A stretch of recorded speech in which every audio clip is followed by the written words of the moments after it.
I am Dawn Ellison. It's great to see you all. The other HRC core members on the call today are Denise, Jennifer, and Paul so far, and I'm really excited about today's event. So I first learned about positive deviance when I read the book Switch by the Heath brothers. In it, the authors described this Vietnamese village where children were suffering from starvation. There were some babies, however, that were thriving. And these children, the ones that were thriving, were the positive deviants. When the investigators studied what these babies' mothers were feeding them, they were able to turn the starvation around in the community. Today, we want to enlist you to be detectives and help Emily to find what is working in healthcare. What are the positive deviants? Let me introduce Emily, and then she will introduce our other guest, Matthew Holt. Emily Peters is a San Francisco-based healthcare entrepreneur who was part of the founding teams at both Practice Fusion and Doximity before launching her own creative studio focused on healthcare technology. She authored books on women and artists remaking medicine, inspired by her own near-death experience during childbirth, and explores power dynamics and change-making in healthcare systems. Emily, I Hello. leave it to you. I'm so glad to be back with our HRC friends today, and I'm very excited to be bringing my friend Matthew Holt, the legendary healthcare curmudgeon, into the conversation and into this community of people. Matthew is most famous for the healthcare blog THCB, which he's been running for 20 years, more, 25, many years. He's also the co-founder of the Health 2.0 conference, which for many years just was like the place to be and does continue on in a new format from here. Matthew and I have known each other since I was a tiny baby marketer back in my Practice Fusion days, more than 20 years ago, where I remember being somewhat terrified by the mystique of his expertise in the sector. We spoke together on stage at a conference that was also with Peter Thiel on stage, if he remembers that, way back with Ryan Howard, the founder. I remember Ryan. Peter Thiel was that too? Peter Thiel was there on stage with us. Yeah. So we go way back. We have a lot of connections. We see each other, thankfully, all the time out at Health and HIMSS and the different conferences in the sector. And so when it comes to talking about healthcare and being really skeptical and really thinking about what really changes the future, there's no better skeptic that I would rather have with us than Matthew. So how's that for an introduction? Did I cover all the Thank you, Emily. You covered absolutely everything. Dead correct. I don't know why I've got this reputation of being skeptical or anything else. And you were never a baby marketer. You were always a piranha fish. I was a baby marketer with sharp teeth back in the day. Absolutely. Yes. And so, today's conversation, we really want to talk about, healthcare affordability specifically and healthcare costs specifically. Of the million challenges that are in healthcare that we want to be working on, especially with healthcare technology, this is the one where I am focused now and where I'm working on this new book. And so it is a very difficult conversation because there's a lot of innovation and things that we can do in healthcare that make healthcare better, but not necessarily making healthcare more affordable and more accessible. And our healthcare cost crisis it was already really severe and it's getting even more severe now. So that is the format for today. Dawn, I think you wanted to frame the session a little bit as we get into kind of the next step here.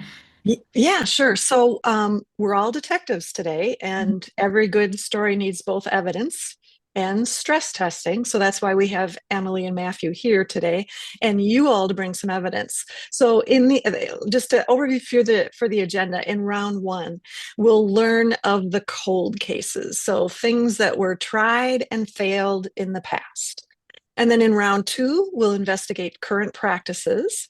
And round three will be a rapid fire list of surprising results and untested ideas. The final round, we will be helping Emily to find people to talk to. Perhaps they're currently planning or early in development kinds of ideas. We'll start round one. We'll be beginning with the cold cases. So in the chat, what have you seen work in the past with respect to healthcare for a while and then died? What have you seen that worked in the past and then it's no longer around because it didn't work? If you can enter those, Emily will curate that and we'll have a little discussion with Matthew about these things. And I'll offer to get us started while people maybe think of things in the past. But one that I think is an interesting case study is the HMO rise. And this was like mid 1990s into like early 2000s, right, Matthew, of creating the managed care organizations, the more Kaiser-like systems. My understanding is there was a lot of issues with that system, but it did actually address cost. And it was the one time in recent modern history where, okay, so yeah, earlier, 1970s. How do you think about that kind of that HMO period? Are you like, no, that was a huge failure and we shouldn't look necessarily to that as a case? So it happens that we have on one of my best friends, Jane Saracen is on the chat I see, and she is the one who beat me up and said, no, Kaiser is not the only kind of HMO. And now 35 years later, I'm not sure that's correct. So I would say that we had the two parallel things, right? So there was the staff or group model HMO. Kaiser is by far the biggest example, but there are another 20, 30 around the country. That these are old, by the way. So Kaiser started out or Sidney Garfield started out in the desert on the Grand Coulee Dam in Washington State in 1937, taking prepayment. And then after the war, there was a general agreement called the Lake Tahoe Agreement, created between the Permanente Medical Group and Henry J. Kaiser, which basically created what the monolith that we now think of as Kaiser Permanente. And it was very successful in the Western states. And by the 70s, the 60s, 70s was a very big player in California, Hawaii, Washington, eventually took over some other state plans like Group Health Cooperative, Seattle, and never really, got to Colorado and tried to get to the East Coast and never really made it east of the Rockies. At the same time, a little bit later, there was an attempt to build both on the West Coast and in the East Coast, not so much in the Midwest and the South, IPA-based HMOs, which were health insurance companies that had a defined network, and they still exist. I'm in one today, the Blue Shield, but they're not the same. They're not the situation where the doctors, hospitals, and providers have a fixed, firm, co-incented agreement with the health plan. There was always war between them, and you're still seeing that war go on today as you hear about United Health Group fighting with its doctors around access to the network and prioritization and utilization review and all that stuff. So I would say that, yes, that's the first big attempt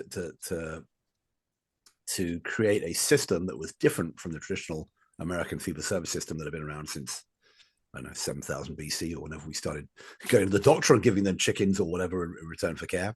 And it continued on. There was an interesting subplot in the 90s, which was that, especially in the West Coast, some Kaiser competitors who were being outmatched on price and were being beaten up by the employers, in particular the California state employees and CalPERS.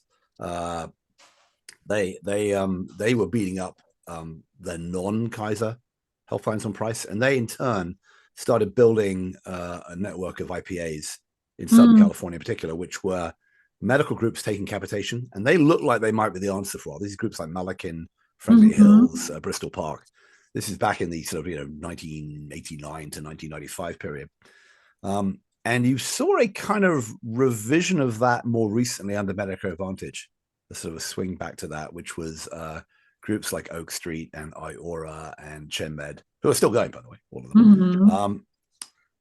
The problem in each of those cases was that the cost of setting up the infrastructure of the medical group was high enough, and the opportunity to go and get Wall Street money to fund it was also very tempting.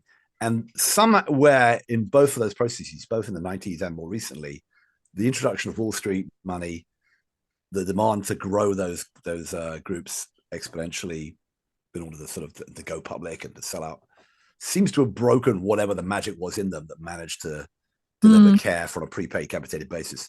So I would argue that only really Kaiser has kept that going for a very, very long time. Jane reminded me that we, used to remind me that we have people like US Healthcare who are doing something with prepayments and capitation with IPAs on the East Coast. And again, they got bought by Aetna and the whole thing got blown up. And somehow there was no stability the way that Kaiser's done it to have this sort of idea of prepayment that lasted. And don't forget, the vast majority of American healthcare, even within the Medicare Advantage program, is a fee-for-service business where the more you do, the more you make. Mm-hmm.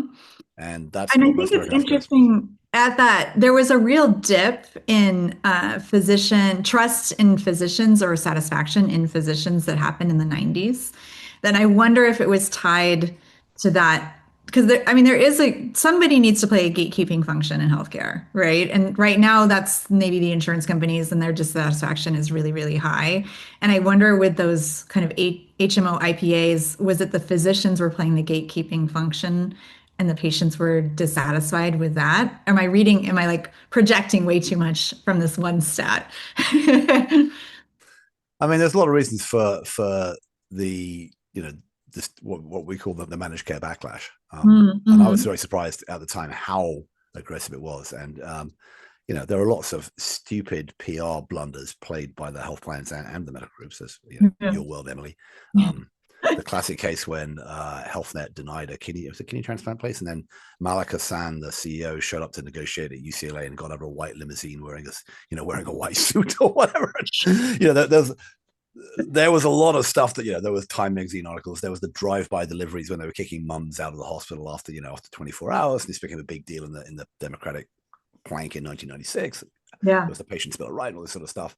So there are a lot of stupid things done. And I think 30 years later, with wiser heads, people are realizing, you don't have to be so aggressive about every little thing. You need to worry about the expensive stuff, which is high-intensive procedures, which is cancer care. And other types of infusion, but yes, there was definitely the medical system at that point, I think, came under a lot of sort of public scrutiny and criticism that it hadn't really had before, because honestly, before then it had, since the start of Medicare and all the way into the 80s, it just had like 25 years of massive expansion. And it got more and more expensive, but it hadn't been criticized for what it was doing. But around that time, you had people starting to write about the quality and what was actually going on in the fee-for-service system. And eventually you had, really, really interesting, you had the Institute of Medicine report about quality to Err is Human in 1999. You had my colleague, my friend Michael Millicent's book, which I just forgot the name of. Michael will shoot me in the head. Demanding Medical Excellence came out in 1997. Explaining how really there wasn't medical excellence, and this kind of stuff was growing. I'm not sure we've improved a lot since those days, but certainly there was, a different, I think, view of the healthcare system amongst the public, and it probably hasn't got much better since then.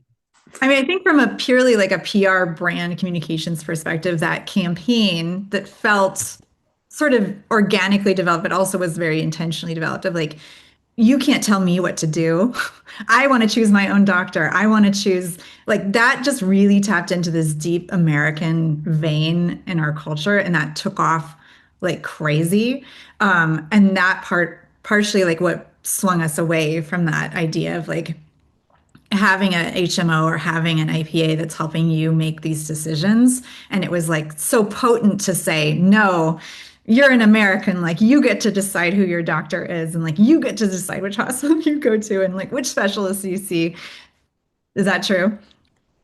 No, I think that's absolutely right. And that was played into aggressively, obviously. It wasn't just, as you said, it wasn't AstroTurf, but on the other hand, it was certainly lent into by the doctors didn't like it and they told their patients and they talked and they were very influential. And then the other thing, so I remember I took a class when I knew nothing about American healthcare with Alan Enthoven, who was kind of the guru of managed competition and one of these great people at Stanford Business School in 1990. And he said, here's this JAMA article in which they looked at, I think it was kind of back surgery or whatever the surgery was. You could repeat this across with the work from the Dartmouth School across multiple types of medical care. And that, there was massive variation in rates of care being done between different, same patient, different place, got radically different care. Even same patient, different doctor in the same hospital got radically different care in some cases. But he had this the study showed me, which was that it was back surgery, and about when they reviewed the cases afterwards, experts reviewed the cases.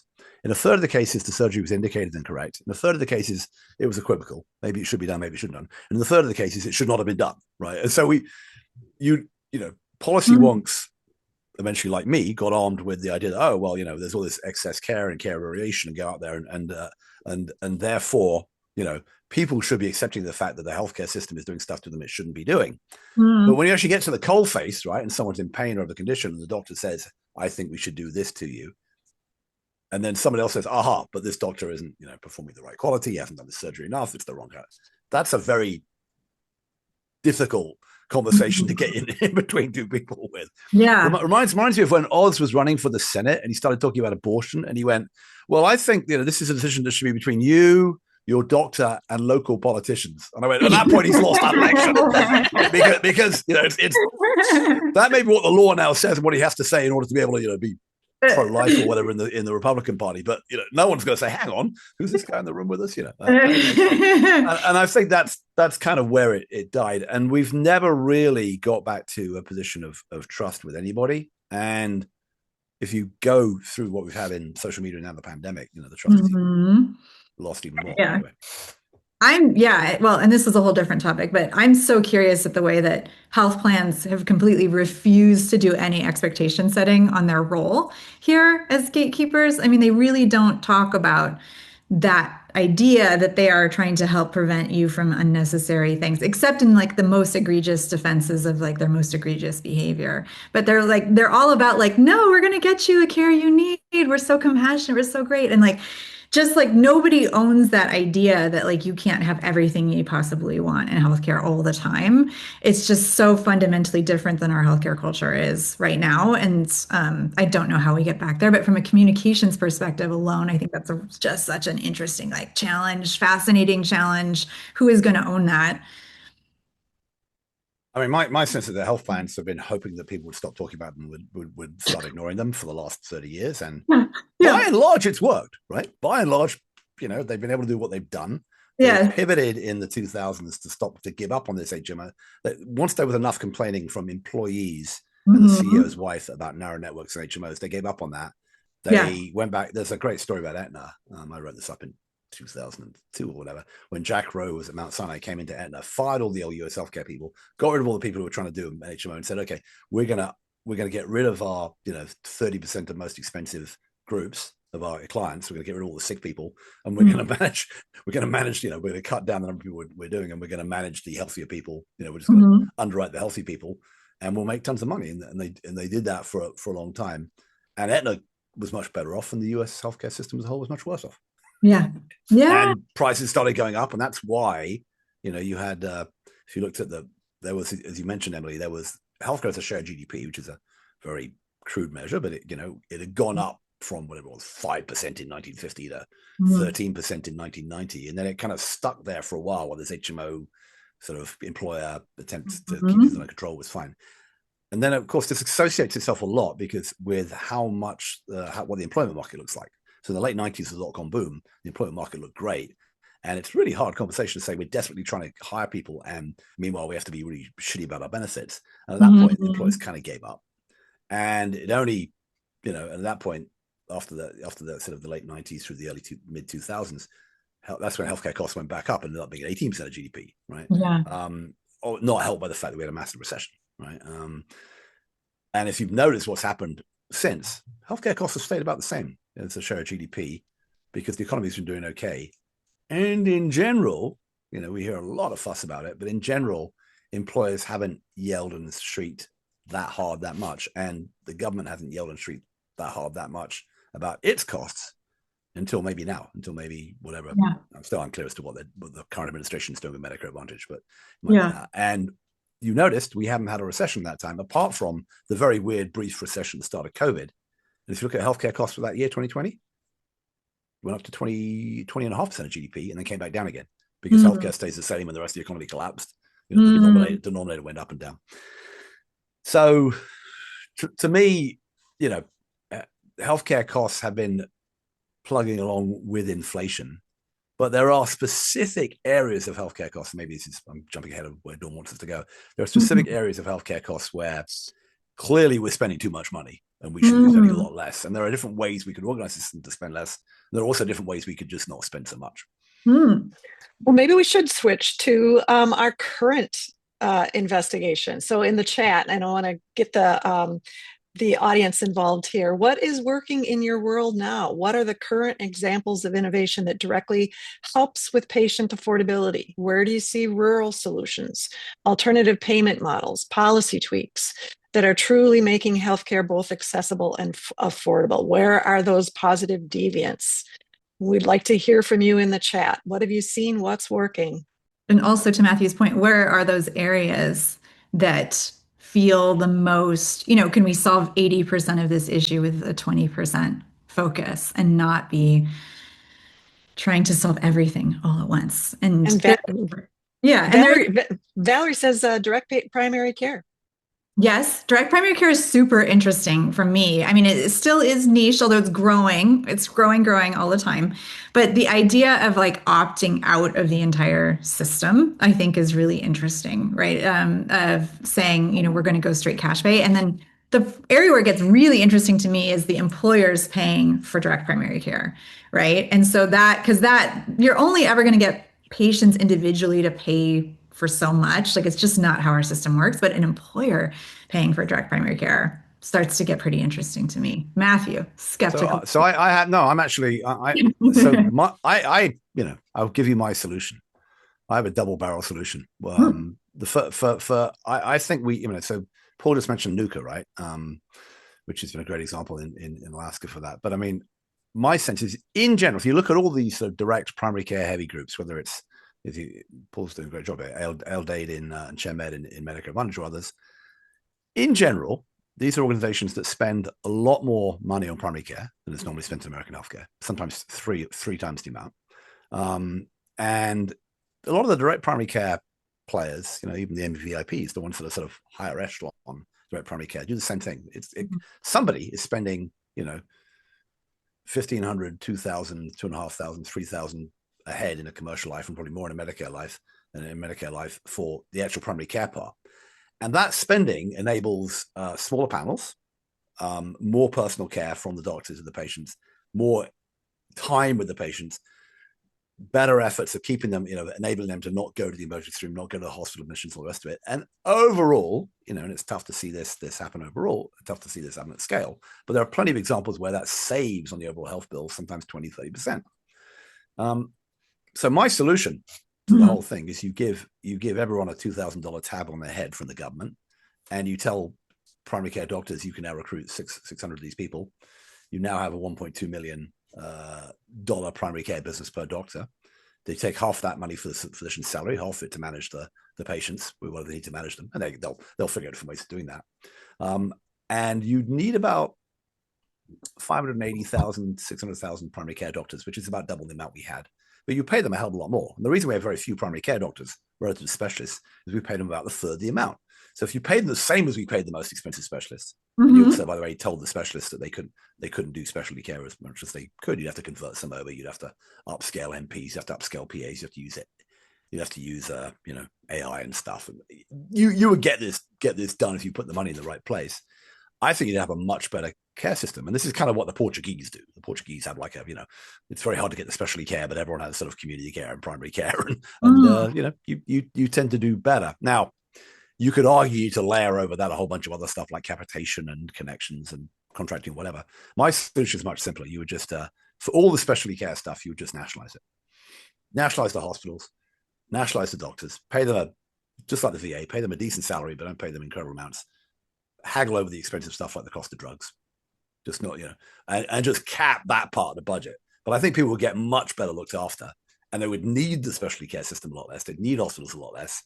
And, to me, that would be that's the way you're actually going to save a substantial amount of money. If you actually really cared, which no one really does, on getting healthcare costs from 18% back down to 15 or 12%, you should do it something like that. And you would actually end up people being much better off. Right now, half Americans don't have a primary care doctor. It's any wonder they end up in urgent care centers. And the job of the urgent care center, which is usually affiliated to or owned by the hospital system, is to get people into the hospital system, as is the job of the currently employed primary care docs. The job is to get them into the big hospital, because some of them are going to get super expensive procedures, which are very profitable. Right. Yes, primary care is absolutely central to the reducing of costs. What are other suggestions that people have, or niches or communities? There are, I think somebody mentioned, the Health Rosetta, this idea of like very primary care driven community health plan. So I think that's also an interesting question of like, what entry point is the right entry point? Is it community? Is it state? There's always the call for universal healthcare coverage in the US at the national level. And I just feel like maybe I'm too skeptical at this point. It would just like explode drama all over our entire system to even try something like that. So, is it county? Is it employer? Where do you guys think is the most powerful place that we could actually drive this kind of change to putting a primary care first piece, in place?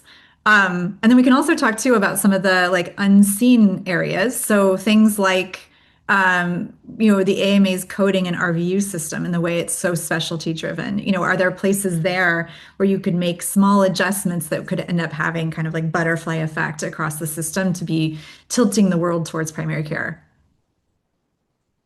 Any creative ideas from the audience? Or Matthew, hot takes? Well, so and this is something I think about a lot. Can you actually change what we currently have? And can you do it with sort of minor tweaks, and can you do it with a kind of incremental revolution? So if you talk to Dave Chess, someone mentioned Health Rosetta. For those of you who don't know this, so Health Rosetta is this sort of alliance of sort of rebel, what does Darth Vader call them? Rebel scum. It's not Darth Vader. It's the other guy who calls them the rebels. I just watched Star Wars. My kids watching it. And there's a scene where they take over and they call them rebel scum, and Han Solo gets upset. He's called a scum anyway. But it's the rebel scum kind of benefits consultants who are not the big classic brokers or benefits consultants.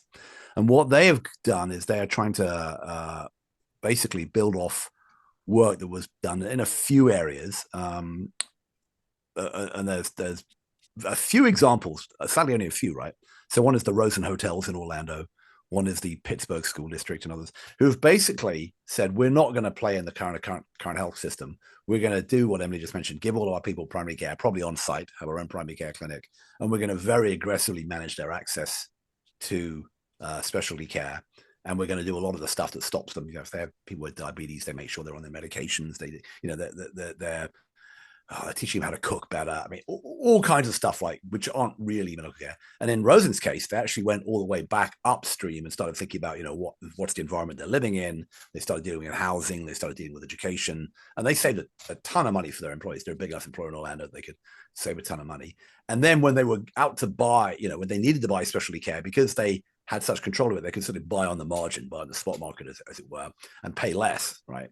And there are people doing this at a larger scale. There's a couple of centers of excellence companies. One of them is called Lantern. I had a long interview with the CEO, and essentially they, work with companies who have these employer-based primary care groups, and then they are responsible for, buying back surgery on the margin, or buying cancer care on the margin. They're getting it cheaper, and now I'm not sure maybe the whole world can sort of buy on the margin and buy it cheaper, but clearly the current providers of those services are thinking, we need to, we have spare capacity, which will sell to these people cheap, but our core business, our core Blue Cross business and Medicare and Medicare Advantage business is still very profitable to us.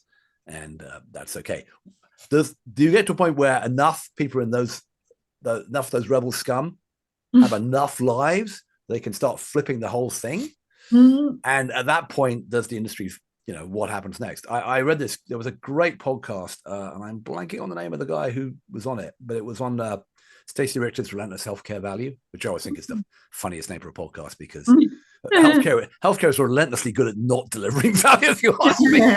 But anyway, so and it was a guy who built this kind of primary care system in Dallas. Yeah. And when the ACOs in the late 2000s, when the ACOs came out, he had this system, and he merged it with a local hospital because he thought he was going to build a sort of super ACO. And then he found that everyone he had working for him was fired, and all the stuff he put together was being dismantled by the people who bought it.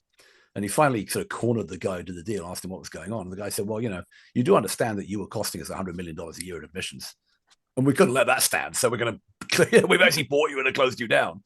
And that kind of reaction, I think, has been a lot of what's been going on, right? There was a case in case to Eric Bricker, who does his great whiteboard things. You've probably seen him do his whiteboard explanation of healthcare. He highlighted a medical group that was acquired by Atrium, which is now Advocate in North Carolina.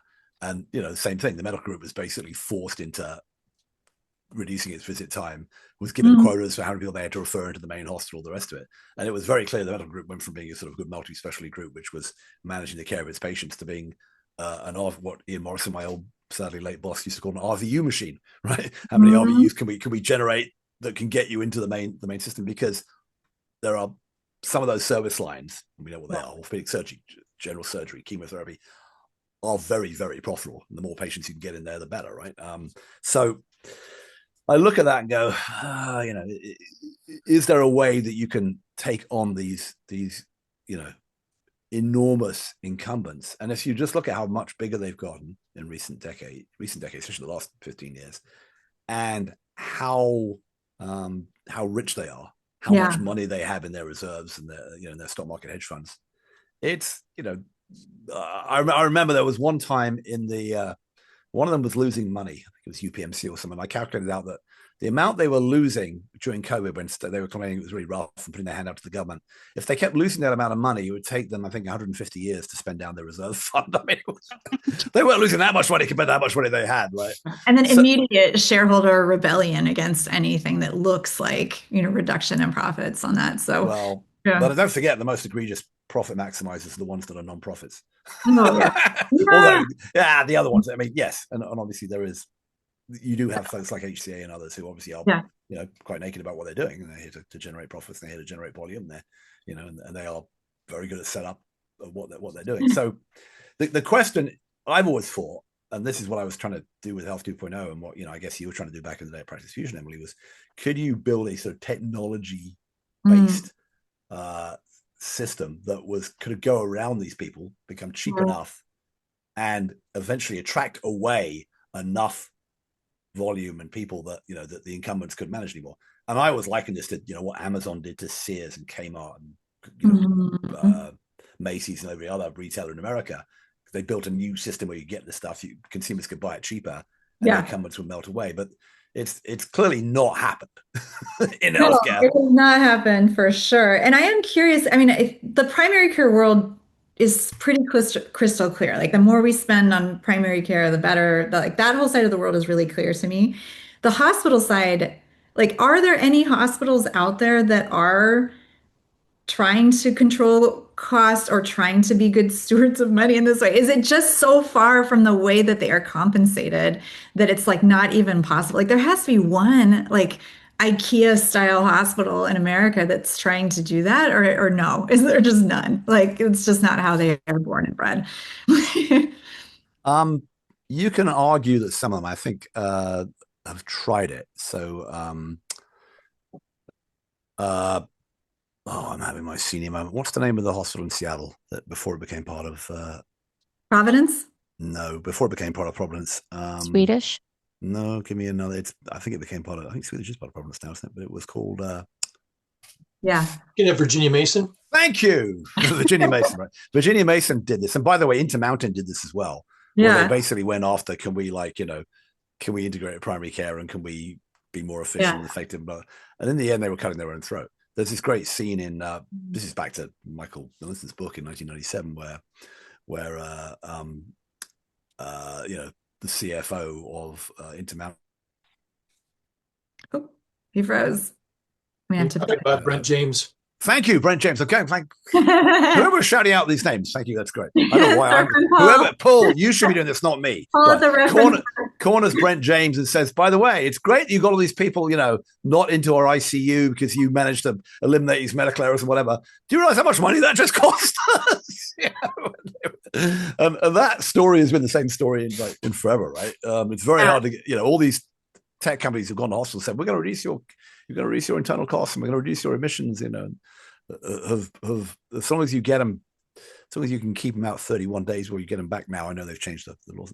So this has been something which has happened, but not in any, it's just not spread in any way. Now, if you get hospital people on here, they'll all say, oh, no, we're under tremendous cost pressure. We're doing what we can to keep costs down and the rest of it. But the core of business of a hospital still is the average hospital in America is, can we keep revenue up, right? And reduce costs to match that so that we still have our operating margin. And if you look at what they've done since the pandemic, especially controlling labor costs, and you hear nurses squealing about this a lot in terms of, reduction of the number of nurses per bed and what have you, they've been very successful. And, you see non-profit hospitals, several of the bigger and better ones with, margins more than 10%. I did this. I stole this from Chris Deacon, but she did a great comparison of UCLA Children's Hospital, which is called the Mattel UCLA Children's Hospital. Mattel makes Barbie, right? That Mattel. Mm-hmm. And UCLA sued Mattel because Mattel said it was going to give them whatever $50 million, and they only gave them 30. There was some dispute about the donation, and she looked them up and she did a cross comparison. This was the year that the Barbie movie came out, and UCLA actually had a higher margin profitability than Mattel did. Oh my gosh. Yeah. So the sponsorship was probably going the wrong way around. UCLA should probably have been the children should be sponsoring Mattel. What about, are there any true, I have always been very, very skeptical of the religious hospitals, nonprofit, religious-based, faith-based hospitals and that model. But I think there is a crack of opportunity there. Adventist maybe is one that truly tries to live its values a little bit stronger. Is there one that's truly still adhering to its religious morals out there in the United States? Or is that just that ship has sailed so long ago? Ian Morrison, my old mentor, used to call them the Sisters of Sustainable Competitive Advantage. the Sisters of McKinsey. Pretty much. I think Adventist is the one that had the highest margin. Really? Oh no! I think it did. Certainly the recent. Certainly, there are plenty of religiously affiliated hospitals and the rest of it who are highly profitable. Dignity Health, which became there's lots of stories told about Dignity Health, which became Common Spirit. Dignity Health paid its. I used to joke about hospital executives being paid mid-level baseball players, but Dignity Health paid its CEO the year he left $38 million or something to leave.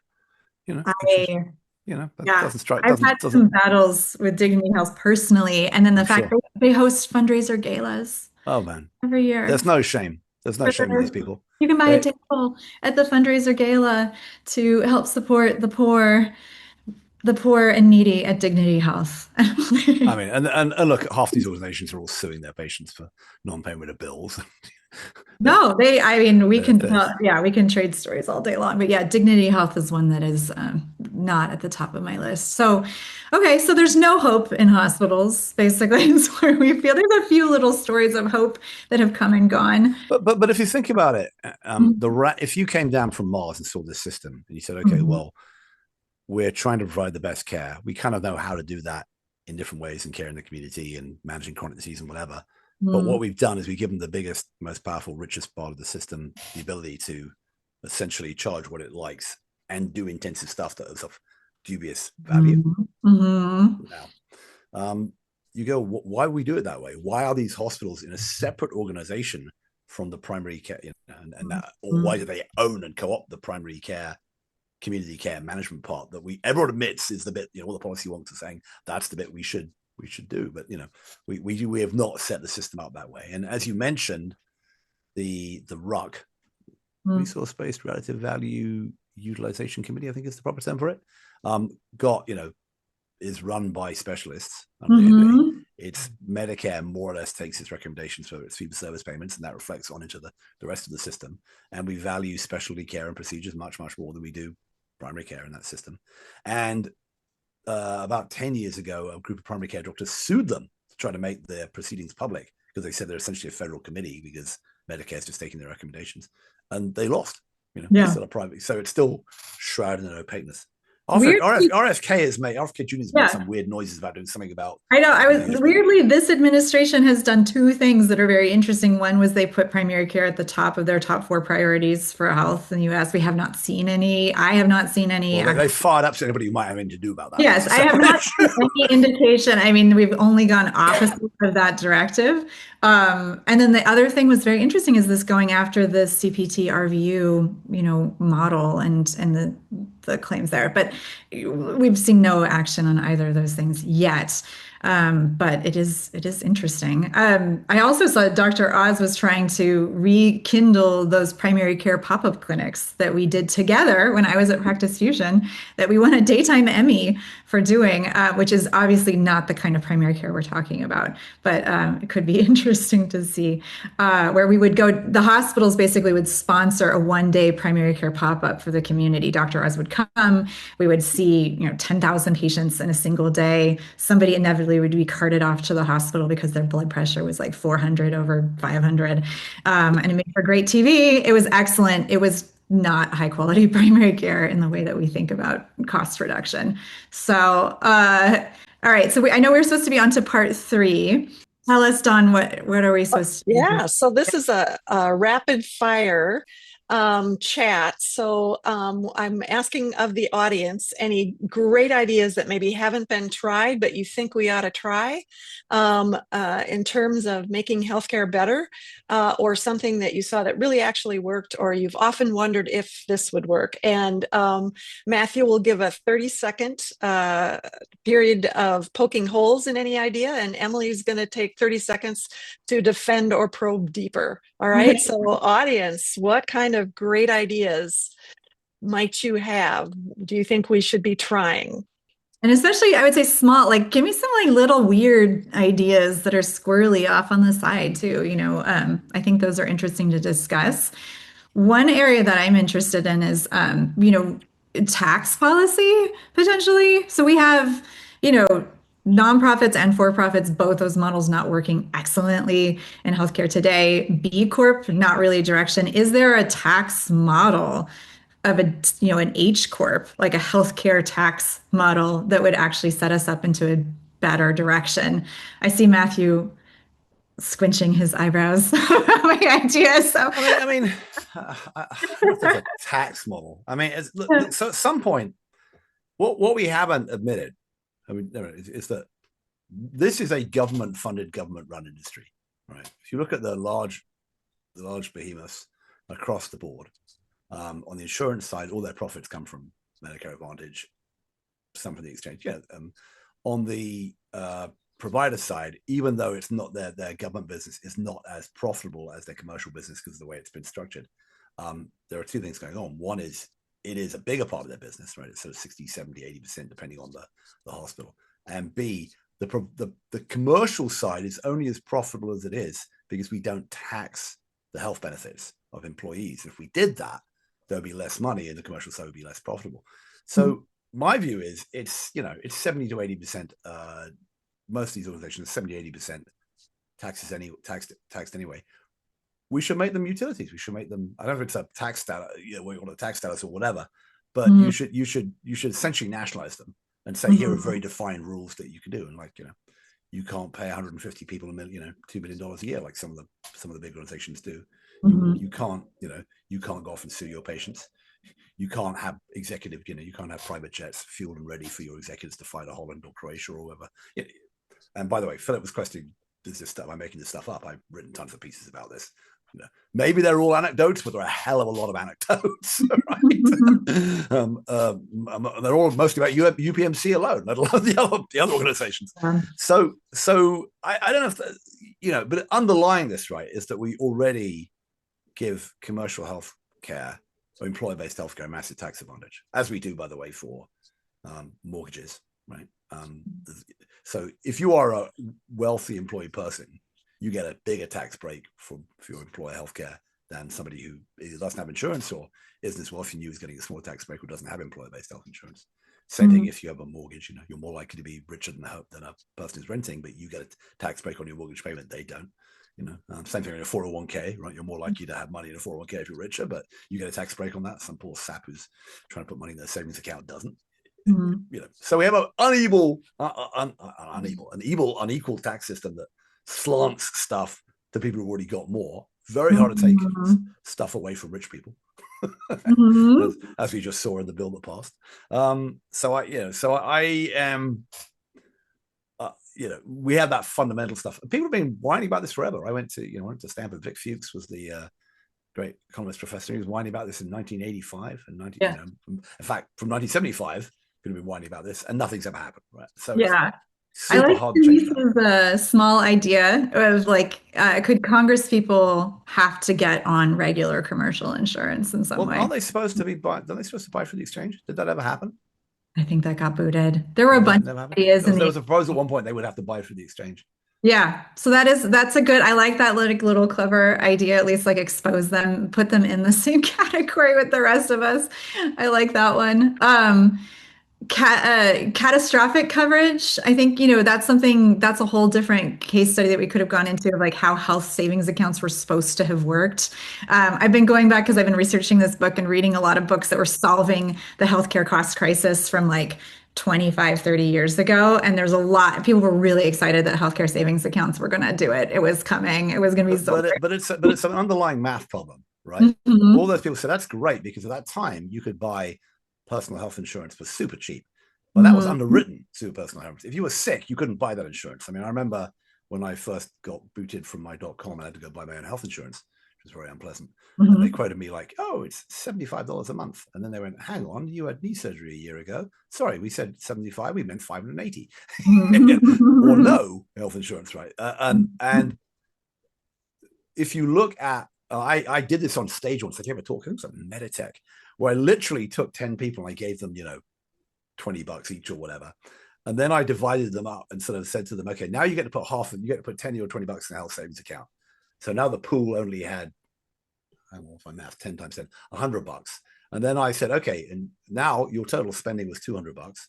You've taken, 8 of you have taken your $10 out, right? Which left 120 in the pool. And then 2 of you are super sick and you are going to cost $160. So how Mhm. much have you got each? Well, they had their $10 each. I gave them the $100 in the pool, 120. I said, okay, now we're short 40. So those you put in your savings accounts, I need 40 of them back to cover these two. And Mhm. they went, don't want to give you the money.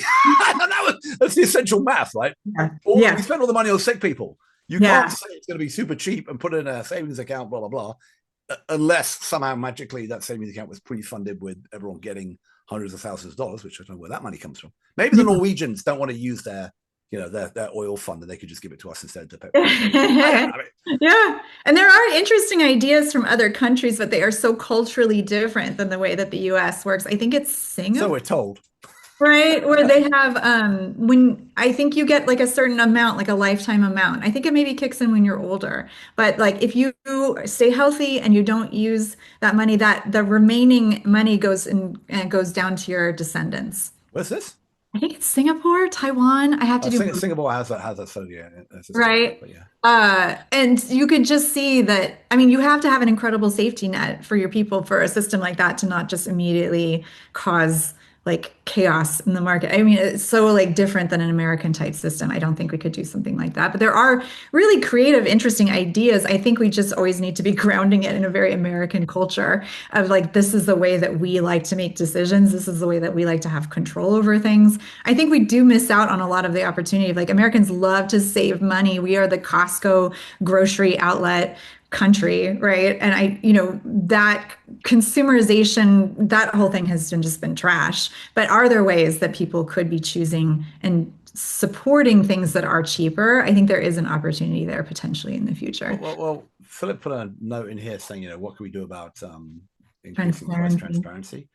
And I go back and forth on this because it's very hard to figure out what the unit of price, what the unit should be that you're pricing, right? So if you Mm, have diabetes, does it help that what an office visit is? It probably does, but I really want to know what is the cost of care of somebody with diabetes over the course of 5 years, and that's a hard thing to price out and figure out who should be paying. And mm. you can imagine lots of complex contracts over that because again, it's the sick people you have to deal with, because they're the expensive ones. There are things that we clearly spend way too much on, and there is a I did an interview with a health plan, a new upstart health plan called. Paul's going to help me with the name of the new upstart health plan. I can't remember the name of. The one called oh no, and they just merged with another one and they had it's a cute name. The one that has like a cute name. No, you're thinking of Nice and whatever. I'm not thinking of that one. I'm thinking of No, the other not one. that one. Okay. Okay. Man. Anyway. This is a health plan that basically doesn't negotiate with anybody. It just pays for your care, but it has a deal where they have data on the cost of every single procedure. Mhm. And they will basically say, you know, the average for a knee replacement is $48,000 in this market. Here's a bunch of people. You can go over here and it's $82,000. And, you know, we'll pay for it. You go over here and it's $35,000. We'll give you half the difference. And they're using that to drive utilization at cheaper places. Reference pricing. What's it called? Impact. Reference pricing. Well, reference pricing is that we won't pay more than that. This is actually bribing people with the money to go to go to the cheaper place. Reference pricing plus bribery. I like it though. Yeah. Emily, I mean, I hate to jump in here, but Emily, I need your case summary quickly, Sure. and then maybe one or two sentences, and then I want to give a final opportunity for our audience to give you some ideas of who you should contact, because they know of some place where something's working well, and I know you want to learn about that. I love that. Well, I think this has been super helpful already. You've given me so many contexts to look at in case studies, and even, you know, case studies that were successful and then ultimately got killed off. I mean, these are still interesting to go do autopsies on. So I think the overall summary of our conversation is that there are some low-hanging fruit. I hate that saying, but that's very true in terms of like, if we just dramatically increased our investment into primary care, making sure everyone gets really high quality primary care, that solves like a lot of our problems already, right? Like that really gets us. And I'm really lucky. I can a little shout out for my long-term clients at Elation Health, which is the EHR for primary care. We do a lot of work and advocacy around that same theme. So I love to hear that come out. So that's one easy thing that we could definitely be doing. We could do it at the community level, at the employer level, at the state level. We don't have to necessarily do that at the national level, something that we also heard. And then beyond that, kind of like one easy fix, it's just like a big giant heap of like crazy problems and things that are really hard to solve, including specifically like what do we do with hospitals? How do hospitals exist? How do specifically academic, like teaching hospitals continue to exist in this world? You know, I think those elements of our healthcare system that are so deeply entrenched in fee-for-service, you know, that have so many different entities, you know, that are really feeding off of that fee-for-service kryptonite, you know, those are the places that are going to be the hardest to disrupt. But we do still need to have hospitals. We do need to have even academic, you know, fancy hospitals with really fancy, innovative treatments. And so how do we start to tackle that side of our healthcare system is interesting too. I think that's a pretty good recap. I mean, we looked at some moments in history. We looked at a lot of things that don't really seem to work. But I think this was a very useful conversation for me. Good. Thanks, Emily. And thank you, Matthew, for coming along with us. We really appreciate your input. I just want to make sure everybody knows about some of our upcoming events.